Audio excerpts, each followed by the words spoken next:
आदमस कंपनीने 0.6% निविदा भरून 9 वर्षासाठी ठेका घेतला आहे। एकतर 9 वर्षासाठी ठेका देणे बेकायदेशीर आहे, दुसरे 0.6% ठेका घेणे म्हणजे ठेकेदार हा व्यवसाय करीत नसून स्वतःच्या खिशातून पैसे घालून महापालिका व त्यांच्याकडे कर्मचाऱ्यावर उपकार करीत आहे। कंत्राटी कर्मचाऱ्याची आदमस कंपनीकडून होणारी आर्थिक पिळवणूक व महापालिका प्रशासनाकडून कोणतीही तक्रार नसताना व कोणतीही सबब कारण न देता काही कर्मचाऱ्यांना कामावरून काढून टाकण्यात आले। याबाबत मी आपल्याशी समक्ष भेटून बोललो आहे।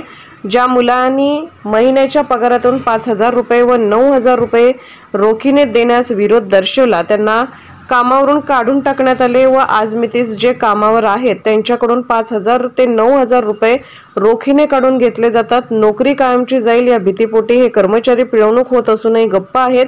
आपल्या बैठकीदरम्यान तुम्ही लेखी तक्रारी देण्यास सांगितला होता, त्याप्रमाणे आम्ही आपल्याकडे लेखी तक्रार सुपूर्द करीत आहोत। आमची विनंती आहे की या आदमस कंपनीला ब्लॅकलिस्ट करण्यात यावे व सर्वच कर्मचाऱ्यांना सरळ महापालिकेने इतर कर्मचाऱ्यांप्रमाणे मानधनावर कामास ठेवावे।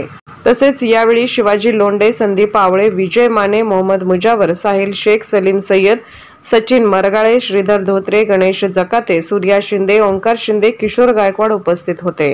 गेल्या महिन्याभरापासून घंटागाडीवर काम करणारे जे मानधनावरील कर्मचारी होते त्यांची ठेकेदाराकडून फार मोठ्या प्रमाणावरती पिळवणूक होत होती। त्यांच्या पगारातून पैसे कट करून घेणे, त्यांच्याकडनं डिपॉझिट घेणे आणि त्यांना मनमानी पद्धतीने कामावरून काढून टाकणे असा प्रकार चालू होता।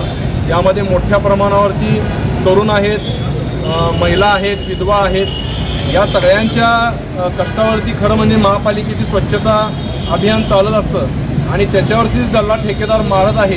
याबाबत आम्ही वेळोवेळी आंदोलन केलं आणि येत्या 2 दिवसांमध्ये आम्ही उपोषणाला सुरुवात करून तीव्र आंदोलनाची हाक दिली होती।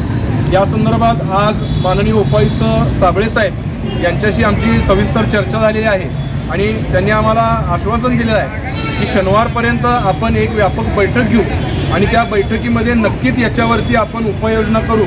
त्याप्रमाणे आम्ही आता जे गुरुवारी आम्ही उपोषणाला बसणार होतो ते शनिवारपर्यंत आम्ही स्थगित करत आहोत आणि शनिवारपर्यंत काहीतरी चांगला मार्ग निघावा असं आम्ही प्रशासनाला पुन्हा आवाहन करत आहोत।